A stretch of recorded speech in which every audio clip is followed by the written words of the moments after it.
근데 저희는 뭐 처인구, 기흥구 살고 있는데 뭐 학연 지연 이런 건 전혀 없습니다. 예. 우리가 카페 인연이죠. 카페 초창기부터 이렇게 2014년. 네.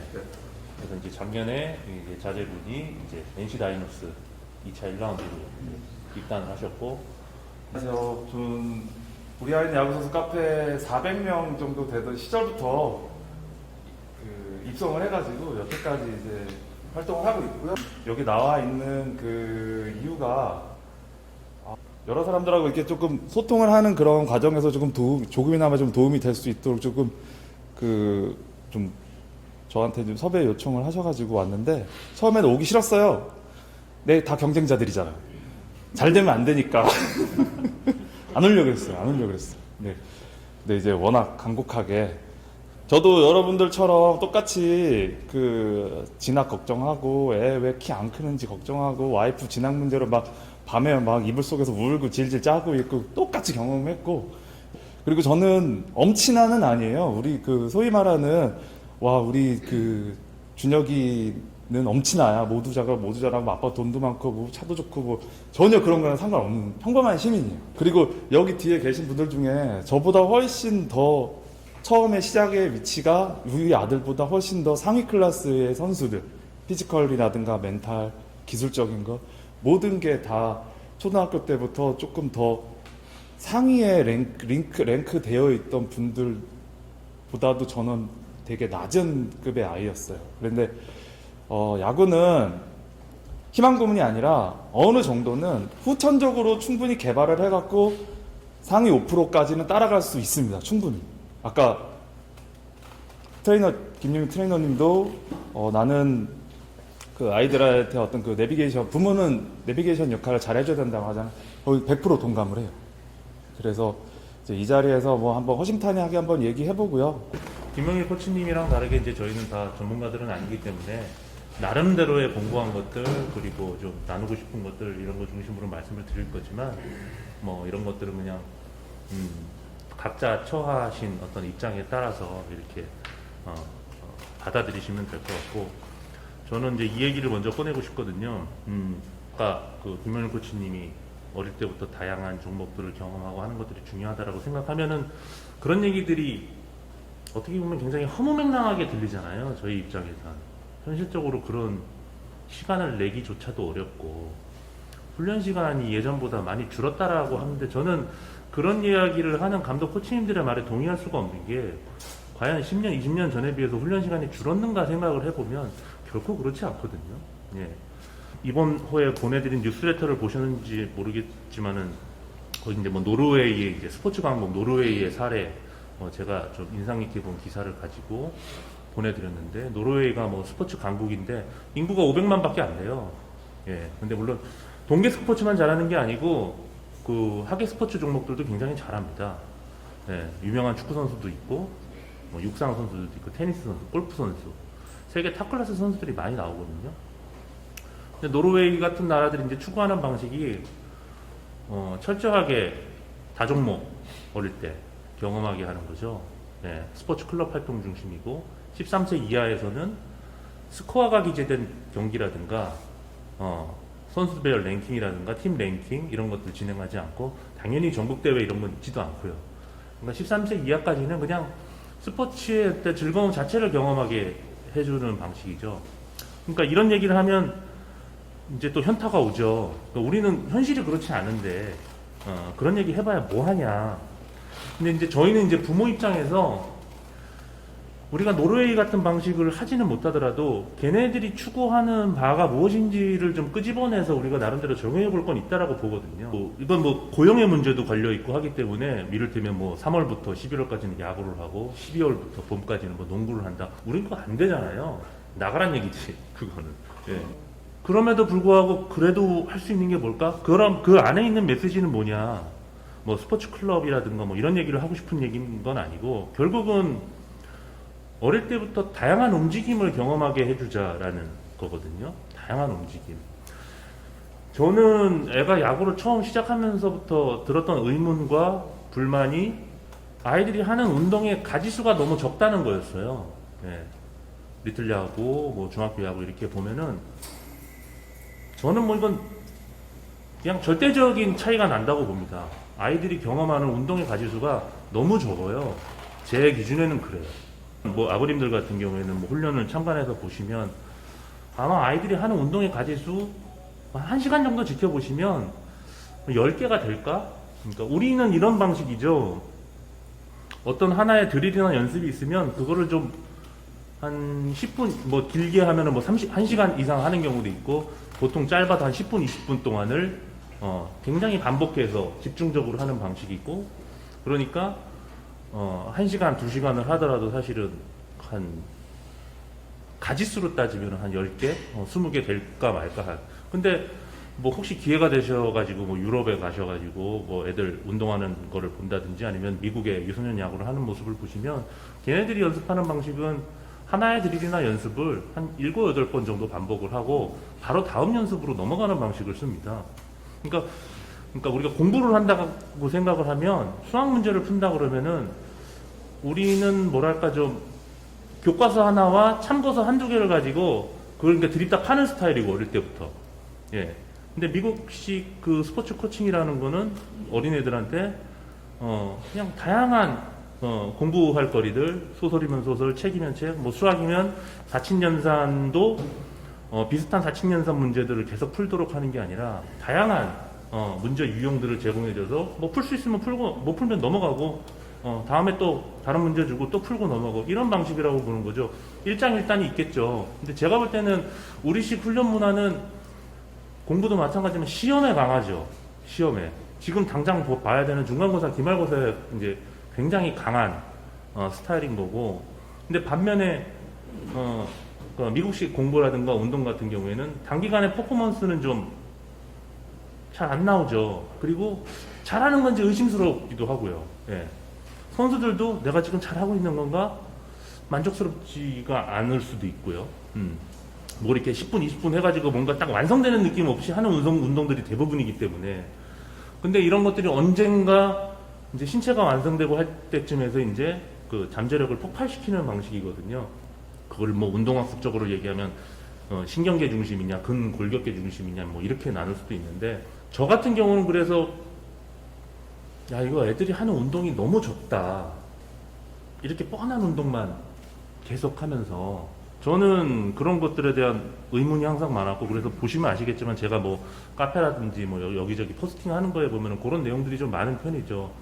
그래서 저 같은 경우는 개인적으로 고등학교를 졸업할 때까지도 기술 레슨 여기 레슨 하죠. 미안. 저는 기술 레슨을 제가 다녀보게 한 게 한 5번 정도? 아마 손가락이 꼽을 것 같아요. 저는 지금은 많이 이제 달라졌지만 그 당시에 한 10여 년 전만 하더라도 레슨 코치들의 수준도 지금 같지 않았기 때문에 전 그렇게 동작을 뜯어가지고 뭐 피칭 동작, 타격 동작을 이렇게 가르치는 레슨을 저는 그렇게 가치 있다고 생각하진 않았어요. 네. 저 학교에서도 하는 거잖아. 난 좀 안 하는 걸 좀 했으면 좋겠다는 생각이 많이 들었거든요. 그래서 저는 차라리 그럴 것 같으면 그냥 트레이닝 센터나 뭐 액티비티 센터 같은 데 가가지고 좀 평소에 안 하던 움직임들을 많이 경험하게 해주는 저는 그런 방식을 좀 많이 썼었던 것 같고 시행착오에 대해서 먼저 말씀을 드려야 될 것 같고 우리가 이제 그 초시대를 살고 있잖아요. 굉장히 지금 우리는 시간이 없어요. 빨리빨리 만들어가지고 조기교육 시켜가지고 막 좋은 중학교 보내고 좋은 고등학교 보내고 빨리 지명받게 하고 싶어. 근데 우리 몸은 그 성장의 순서가 있더라고. 그러니까 말씀하신 것처럼 운동을 다양하게 하고 싶은데 다양하게 시키지 못하는 현실 속에서 일어나는 어떤 그 내적인 그 갈등, 이 코치 감독하고의 어떤 저 사람을 어떻게 바꿔서 좋은 운동을 시키게 할까 뭐 이런 걸 되게 많이 고민을 하셨던 거거든요. 그러니까 저도 처음에는 맨날 아침에 일찍 일어나서 막 아빠는 그 선동열이랑 그 선동열 아버지가 그 옛날 영상 보셨죠? 선동열 아버지가 자전거 타고 가면 선동열이 뒤에서 땀복 입고 막 뛰어가는 모습들.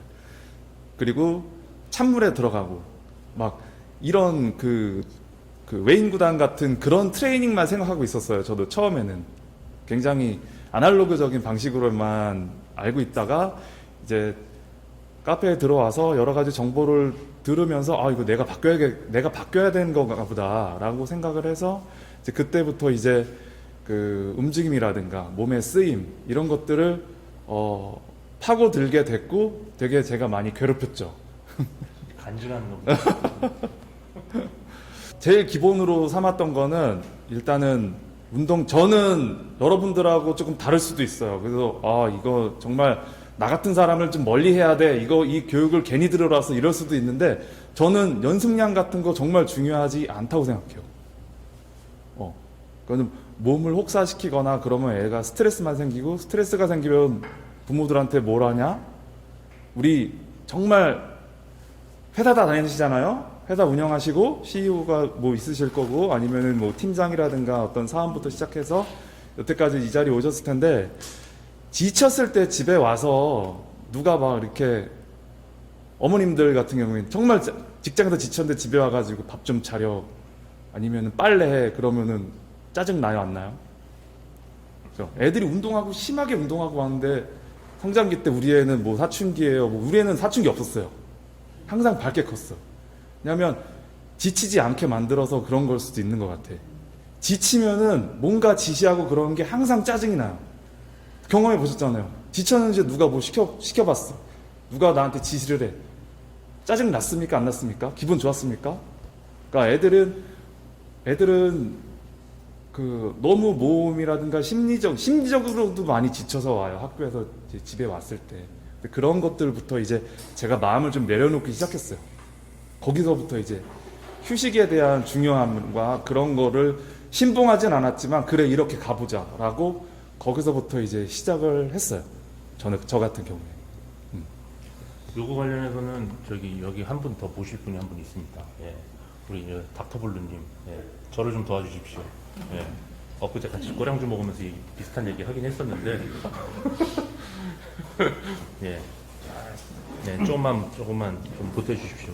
이제 제가 할 얘기가 다 떨어진 것 같아서 시작하자마자. 오늘 전혀 예고를 안 하셨는데 이렇게 오자마자 여기서 좀 도와달라고 얘기를 하셔서 저는 뭐 초등학교 6학년 아이 아빠고요. 예.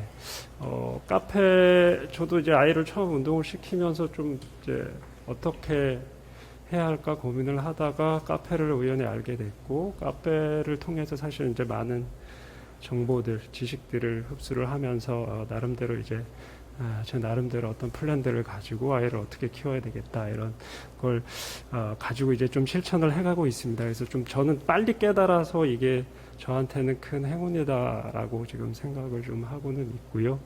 주제가 뭐 트레이닝 얘기도 있고 여러 가지 움직임 얘기들도 있는데 저도 100% 공감은 하고요. 근데 항상 아까 이제 전에 강의도 들으면서 느꼈던 게 시간과 공간이 없는데 실제로 답인 건 알지만 우리가 이게 못 정해진 답을 실천하려고 하면 뭐 어딘가에서 항상 맞지 않는 게 생기죠. 시간 아이들이 늦게 끝나고 와서 운동시키고 뭔가 하려고 하다 보면 밤늦게 먹이지 않아야 되고 많이 재워야 되는데 여기서 또 빠그라지죠.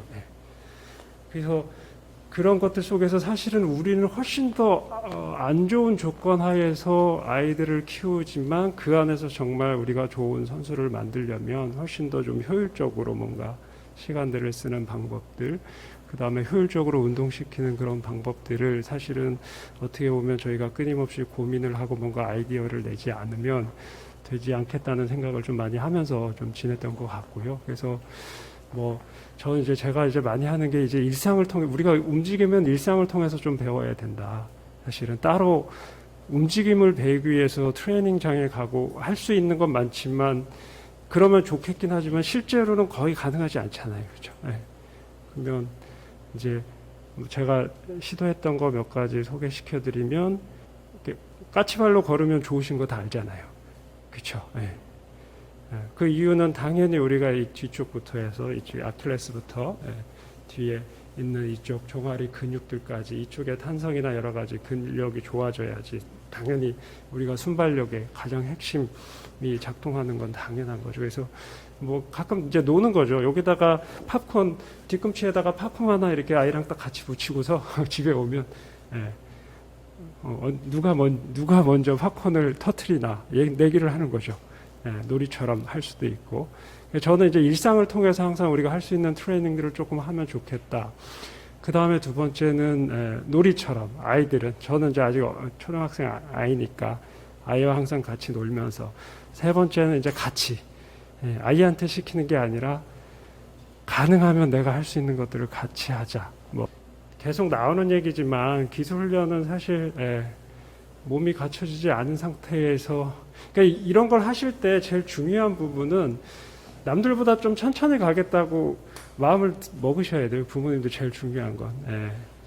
남들보다 천천히 간다는 거는 다른 애들보다 못한다는 건데 성적이 좀 떨어질 수 있다는 건데 그러면 그걸로 인해서 생기는 여러 가지 부수적인 부분들을 아이와 같이 감내하면서 갈 수 있다라고 하는 마음을 먼저 잡수셔야 된다고 저는 생각을 하고요. 그게 사실은 우리가 내비게이션 역할을 하는 게 답을 알고 길만 찾아가는 게 아니고 그 길 속에서 생기는 많은 장애물들을 아이랑 같이 헤쳐나가는 게 사실은 제일 중요한 부모의 역할인 것 같고요. 그래서 사실 저희는 주로 엑셀러레이터 역할을 훨씬 더 많이 하면서 보내시잖아요. 이거 해라, 저거 해라, 이것도 좋대더라.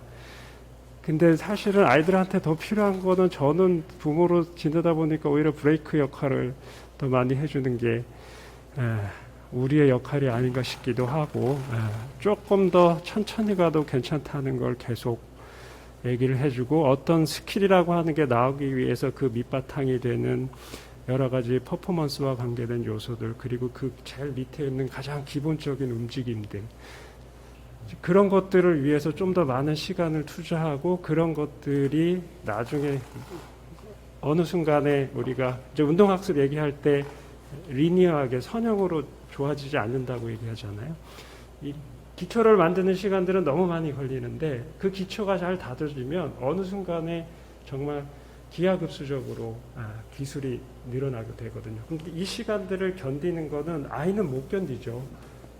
아이는 옆에서 자기랑 똑같이 시작한 친구가 더 잘하고 그리고 못하면 시합 때 갑자기 빼기도 하고 뭐 여러 가지 일들이 많이 생기는데 근데 그런 순간에 중요한 역할을 할 수 있는 게 옆에서 부모님들이 그 마음을 같이 잡아주고 더 중요한 게 무엇인지 확고한 그래서 약간의 믿음과 신념 그리고 철학이 있지 않으면 이게 좀 지금의 이 상황에서 아이를 끌고 가는 건 정말 쉽지 않은 것 같았습니다. 있어도 쉽지 않아요. 네, 있어도 쉽지 않습니다. 네, 좋은 감독 코치님을 만나지 않으면 가끔은 이상한 부모가 될 수도 있으니까. 네. 비선형적인 도약 저희가 추구해야 되는 뭐 굳이 추구라기보다는 우리가 이제 계단식 상승, 계단식 발전에 많이 익숙한데 근데 좀 말씀하신 것들도 그렇고 이제 아까 서두에 말씀드렸던 어떤 정말 그 운동선수로서 폭발하는 뭐 그런 이상적인 그림은 사실은 어느 순간 빵 이렇게 도약이 이루어지는 거거든요. 그렇게 보면은 준영이가 좀 그런 케이스예요. 보면은 못하진 않았는데 그래도 뭐 그렇게 되게 막 도드라진 야구 선수는 아니었다가 초등학교, 중학교 뭐 이렇게 가다가 고2부터 그렇죠. 딱 필요할 때 필요할 때 임팩트 한번 보여주고 고2, 고3 때 이제 딱 뭔가 보여줘서 네. 상위 라운드까지 이렇게 지명받은 케이스잖아요. 네. 그 말씀하셨던 그 믿음을 어떻게 유지하셨는지. 사실 유지 못했지. 맨날 술 먹고 그랬잖아. 사실 이 조급한 마음을 내려놓는 거는 그 굉장히 힘든 과정이에요. 그 저도 조급함을 다 내려놨다고 장담할 수는 없었고 게다가 아이도 잘하고 싶은 또 욕망도 있고 우리는 더 잘하게끔 뭔가 도와주고 싶고 막 그런 것들이 막 얽히고 설키면서 헛바퀴가 조금 돌았던 과정들이 지금 중학교 정도에 좀 있었던 것 같아요. 저는 그 다른 분들처럼 막 야구를 전문적으로 시키려고 초등학교에 훈련량이 많은 막 그런 학교를 보내본 적이 없고 그냥 거의 진짜 취미와 같은 걸로 시킨다고 생각을 하고 그리고 보육의 목적으로 원래는 처음에 운동을 시켰었거든요. 좋아하는 것과 그리고 이게 재능의 영역의 경쟁권으로 들어가는 거가 있는지를 관찰을 일단 잘 하셔야 돼요. 좋아해서 시킨 애들이 재능도 보이기 때문에 시켰을 거예요, 아마. 그죠? 좋아하는 애들이 좋아하는 거에서 그냥 끝인 애들이 있고, 그 다음에, 좋아도 하고 재능도 있어. 그 다음에 영역의 경쟁이에요, 이제는. 그게 뭐냐 하면, 노력입니다. 그 노력이라는 게 누구나 다 노력. 너 노력해. 누구나 다 자기 스스로는 열심히 하고 노력하고 연습하고 한다고 하고 다 나름대로 다 해요.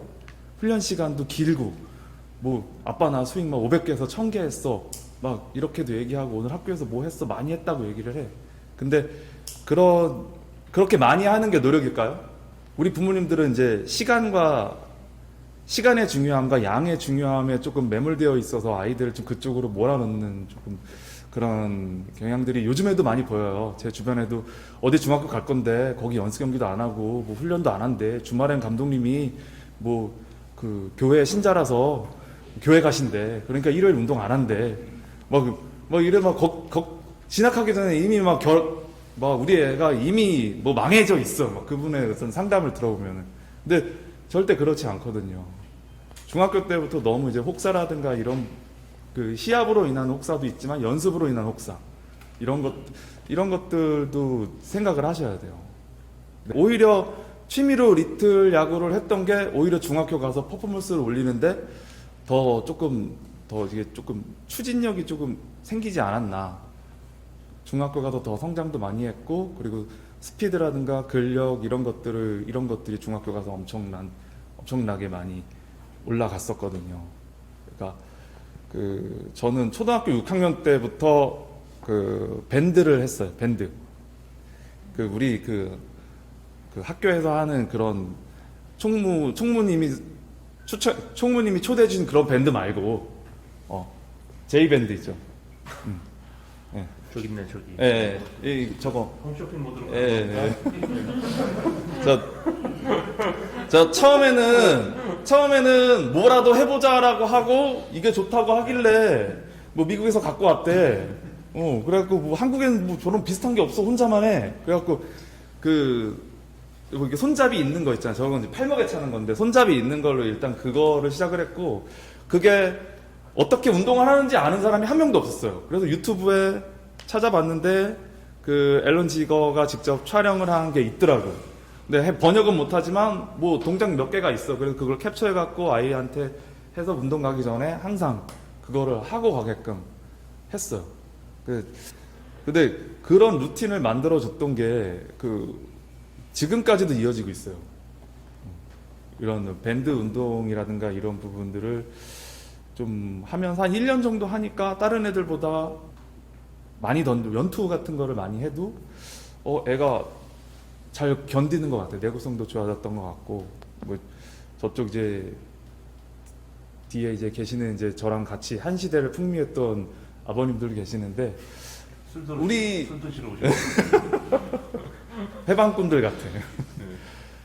기본 운동을 좋은 거를 많이 하는 게 중요한 것 같아요. 처음에는. 움직임에 대해서 조금 말씀드려 보면 내 아이가 달리기를 되게 잘한다 혹시 생각하시는 부모님들 계실까요?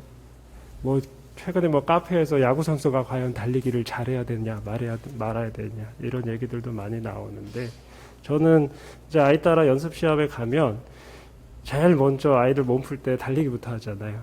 그러면 저는 달리는 모습부터 딱 보거든요.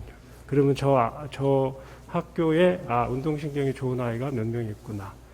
왜냐하면 우리가 얘기하는 민첩성의 가장 기본적인 동작이 달리기잖아요. 그렇죠? 그러니까 우리가 프로 레벨의 선수들이 어떤 끊임없는 러닝을 통해서 몸을 지치게 하는 그런 달리기는 의미가 없겠지만 아이들이 훨씬 더 많이 달리고 달리는 기술을 좀 더 잘 달릴 수 있게 습득하는 건 당연하다라고 생각을 하고 그 다음에 아이들이 스쿼트를 요새 못하던 아이들이 되게 또 많잖아요. 시켜보시면 골반 가동성이라고 하는 게 가장 중요한 가동성 요소 중에 하나인데, 근데 모든 아이들 중에 스쿼트를 못했던 아이는 단 한 명도 없습니다.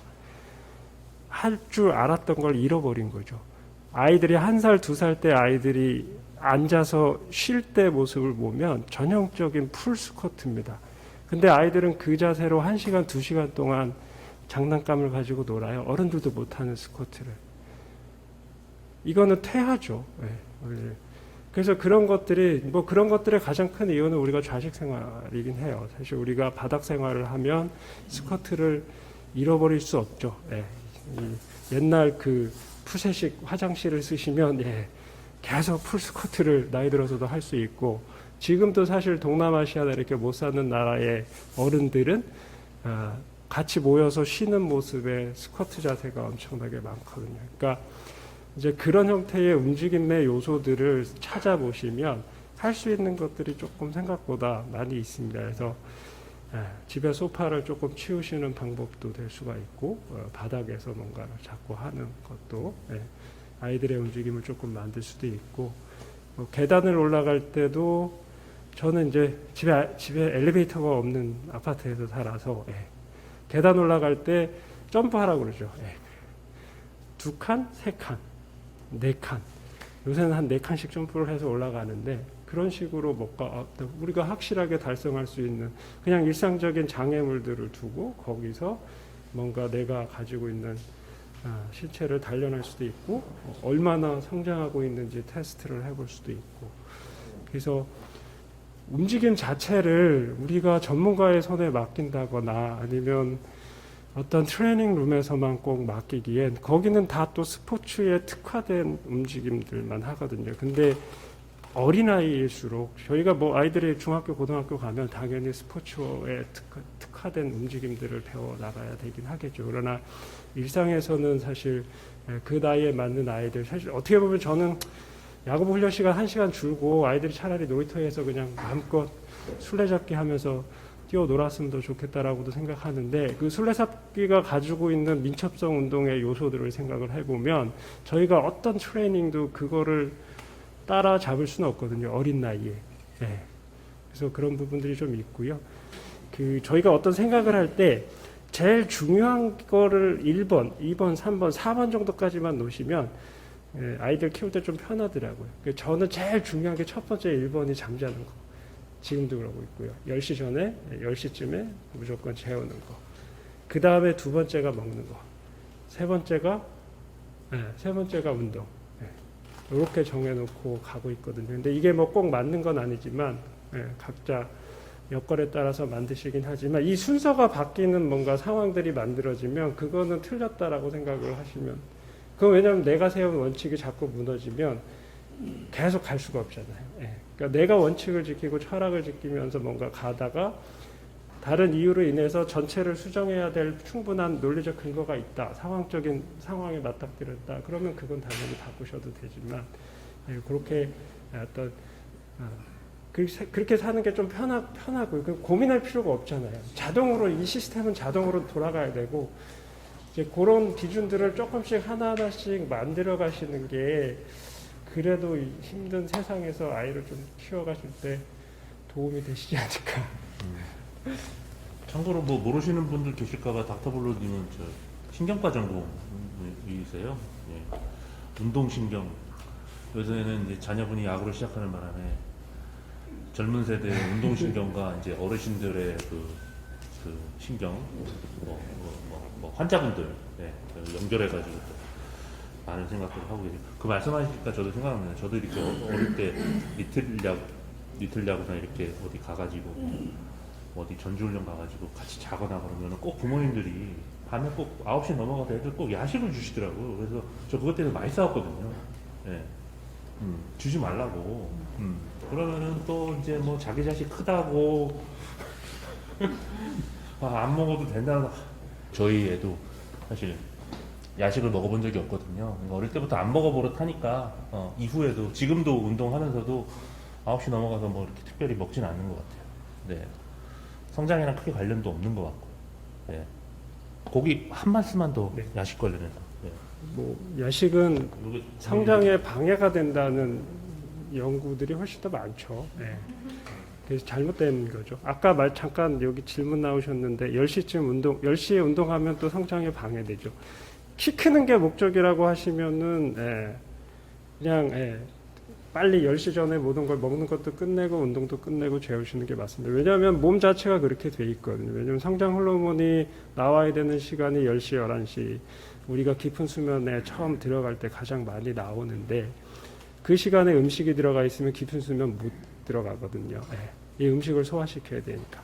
마찬가지로 운동을 자기 전에 열심히 해요. 그럼 몸은 완전히 흥분 상태가 되죠. 교감식 조금 스트레스 받으면 참 못 주무시잖아요.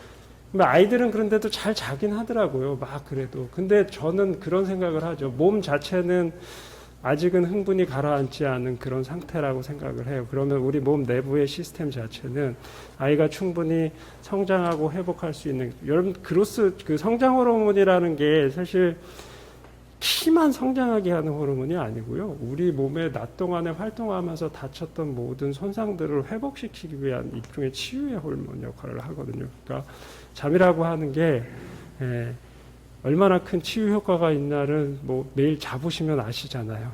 하루만 잘 자도 아프던 게 다음날 없어지고 그 엄청난 스트레스 막 누군가를 죽이고 싶다가도 하루 딱 잘 자고 일어나면 생각이 좀 많이 바뀌지 않으세요?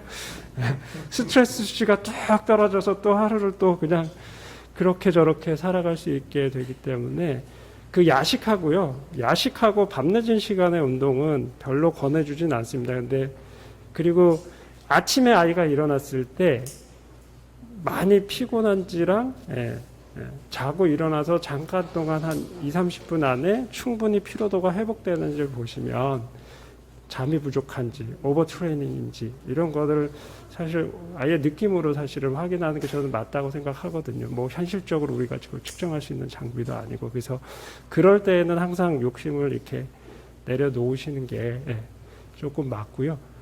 그럴 때 이제 쓸 수 있는 방법이 운동을 일주일 내내 해야 되냐 아니면 뭐 아까 6일 그런 게 좀 의미 있는 게 아니라 가끔은 한 4-5일 쉬기도 하고 아이가 힘들어하면 그러다가 필요하면 한 2-3일 정도 하기도 하고 이렇게 약간 우리는 예전부터 막 정해놓으면 그걸 꼭 해야 되는 게 미덕인 것처럼 생각했는데 사실 우리 몸은 그렇게 꼭 만들어진 건 아니라서 물론 좋은 습관이라고 하는 거는 크게 의미는 있지만 몸이 피로해져 가는 상태에서는 저는 안 맞다고 생각하고요.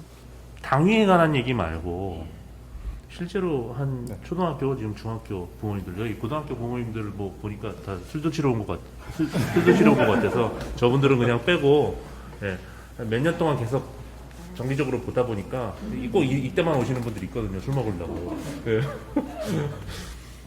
이제 막 센터도 다닌다 그러고 이제 뭐 레슨 다 기본이라고 생각하고 하는데 뭐 센터 같은 경우는 좀 어떤 식으로 여기 그린라이트 일단 여기 너무 좋습니다. 우리 윤창식 코치님 이론적으로 그리고 윤창식 코치님이 설명을 참 기가 막히게 잘해요. 애들한테 커뮤니케이션 너무 좋으시고 뱃센서라든가 이런 지금 한참 트렌디한 장비들에 대한 이해도도 굉장히 높으셔서 여러 가지 굉장히 다양한 경험을 하실 수 있는 곳이에요.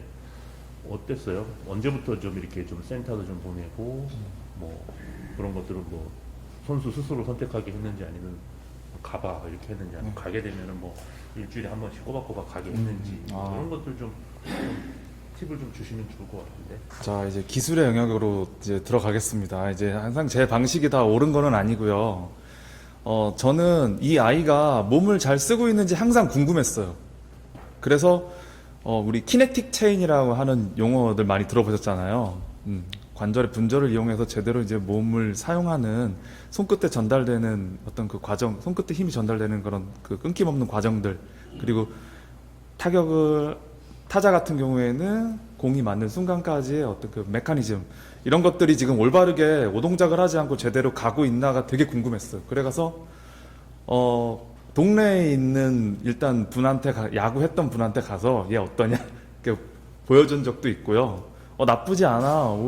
한번 잘 키워봐 이런 것도 있고, 그리고 얘가 공을 던지는데 공을 제대로 잘 던지는지 이런 게 궁금해서 뭐 레슨장을 간 적은 없고 그냥 그 대학교 때까지 포수를 했던 사람한테 얘 공 한번 받아봐 해가지고 가서 던져봐 받았어. 근데 그 친구가 그러더라고.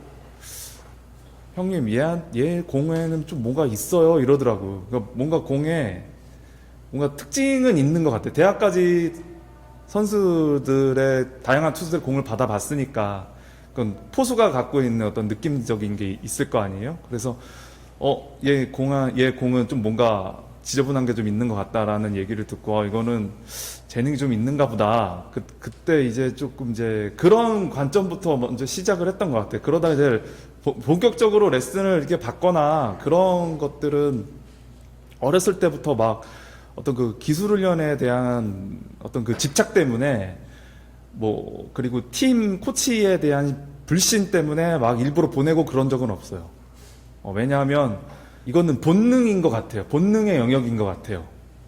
공을 빠르게 던지라고 가르친 적이 없어요. 저는 구속 그리고 멀리 치라고 가르친 적도 없어. 근데 똑같이 배웠는데 얘는 멀리 치고 누구는 짧게 쳐. 그러면은 코치가 잘못된 걸까요? 코치가 잘못 가르쳐서 그런 걸까요? 아니면 우리 애가 잘나서 그런 걸까요? 근데 이거는 본능적인 어떤 것 같아. 아버님들도 여기서 공 던져보면은 다 어떤 분들은 배우지도 않았는데 100km 나오는 분명 있을 거야. 한두 분 정도 분명 있을 거예요. 그것처럼 어떤 그 본능적인 운동 신경이 있다라는 거는 어느 정도 알고 있어. 이제 이거를 어떻게 이제 그 끄집어낼 거냐라는 시점부터는 이제 조금 전문가를 기술적인 거는 학교에서 배우는 것만으로도 충분해요. 아까 제가 본능이라 그랬잖아요. 그거를 누군가의 가르침을 받아서 어느 정도 그 상위에 있는 아이들하고 경쟁이 될 수 있게 그 배우는 것도 중요하지만 제일 중요한 거는 아이들이 혼동이 있게끔 부모님들이 만드는 경우가 되게 많은 것 같아요. 나 이거 우리 틀에서 아니면 초등학교, 중학교에서 코치가 시킨 대로 해도 안 맞아. 그러면, 야, 그 레슨장에서 시킨 대로 쳐. 뭐 이런다거나. 그러면 너무 이제 레슨장의 어떤 그 메커니즘이라든가 이런 부분들이 아이가 너무 잘 맞는다고 한다면은 뭐 그렇게 쳐야 되겠지만 그렇게 하는 게 맞고. 근데 학교에서 그 가르치는 그 코치님들의 말에 거부감이 들도록 조금 그 무시하는 그런 경향들은 저는 조금 지양했으면 하는 말씀 좀 드리고 싶고요. 저는 지금 아이가 갖고 있는 메커니즘이 중학교 2학년 초반에 만들어진 거예요. 바뀐 게 없어요. 중학교 2학년 때 학교에서 코치님이 만들어준 폼이에요. 아직도 중학교 코치님하고 연락을 자주 하고 중학교 코치님한테 그 자기 밸런스라든가 이런 거를 문의를 할 정도예요. 아직 여전히. 정말로 우리 아이가 이게 그 이쪽에 레슨장에서 말하는 어떤 그 아이의 가능성이라든가 현재 상태 이런 것들을 한 것에 뭐 검증을 받고 싶은 검증을 하는 수준에서의 어떤 그 이용을 하시는 게 저는 그런 거를 추천해 드리고요. 한 가지의 방식에만 너무 아이가 그 방식을 이제 고수한다거나 매몰되지 않았으면 좋겠어요. 왜냐하면 야구는 다양한 그 몸을 쓰는 방법들이 굉장히 다양하거든요. 그런 조금 아이들이 여러 이론들을 너무 굉장히 유연하게 좀 받아들일 수 있도록 이렇게 아이의 그 좀 열린 마음이 좀 열리도록 하는 게 되게 중요한 것 같아요. 그래도 요즘 보니까 아이인데도 거긴 나랑 안 맞아. 일단은 거기 가면 뭐 다친대. 일단은 자기 부정부터 있는 경우가 많거든요. 이런 거는 성장에 되게 도움이 되지는 않는 것 같습니다. BBS 관한 얘기 왜 안 해? BBS. 네. 후원사들. 저는요. 아니 후원사라서 말을 하는 게 아니라 저는 아까 몸을 쓰는 과정에 되게 그 관심이 많았다 그랬잖아요. 그래서 제일 먼저 시작을 한 게 이 YPC 유영균 트레이닝 센터에서 그 발가락 운동부터 시작했어요. 중학교 2학년 때부터 이론적으로 보면은 저도 뭐 이론가는 아니기 때문에 발바닥이 뭔 역할을 하길래 굉장히 뭐 중요하다고 하나 그랬는데 저는 일단 믿고 가보기로 했어요. 그래서 발가락을 사용하는 운동부터 시작해서 골반 그리고 이제 어깨와 손 이제까지 연결되어 있는 그런 체계적인 것들을 그 어느 정도 트레이닝을 통해서 좀 보완을 좀 하는 시간을 중학교 때 가졌던 것 같아요. 웨이트라든가 이런 거는 많이 시키진 않았어요. 처음부터. 중학교 때까지는 다양한 그 가동 범위 운동들이 있죠. 뭐 요즘은 전문용어로 모빌리티 운동이라고 하는데 그런 모빌리티 운동들을 기술적으로 공을 뭐 가갖고 뭐 던진다거나 뭐 이런 것들을 주말마다 가서 한 게 아니고 모빌리티 운동을 굉장히 많이 했어요. 가동성 그리고 이제 블랙번 이게 그 우리 견갑골 안정화 시키는 그런 운동들 그런 것들을 굉장히 많이 했어요. 아까 김용희 트레이너님 말씀하신 것 같은 상체 운동 있잖아요. 큰 근육을 만들지 않고 우리가 이제 몸이 이제 기계로 따지면은 큰 톱니바퀴가 있고 작은 톱니바퀴가 있잖아요. 큰 톱니바퀴를 움직이는 거는 작은 톱니바퀴가 움직이면서 큰 톱니바퀴를 움직이잖아요. 그런 것처럼 작은 몸이 잠겨져 있는 어떤 스위치 역할을 하는 작은 톱니바퀴 하나하나씩을 이렇게 그 발달을 시켰던 게 이 유영준 트레이닝 센터랑 그리고 BBS 용인에 이제 죽전에 있는데 이거 광고는 아닙니다. 저는 이때 그렇게 했다는 겁니다. 그리고 유명한 데는 아니었어요 여기가. 근데 저랑 굉장히 그 대화가 잘 통하고 소통이 잘 됐어요.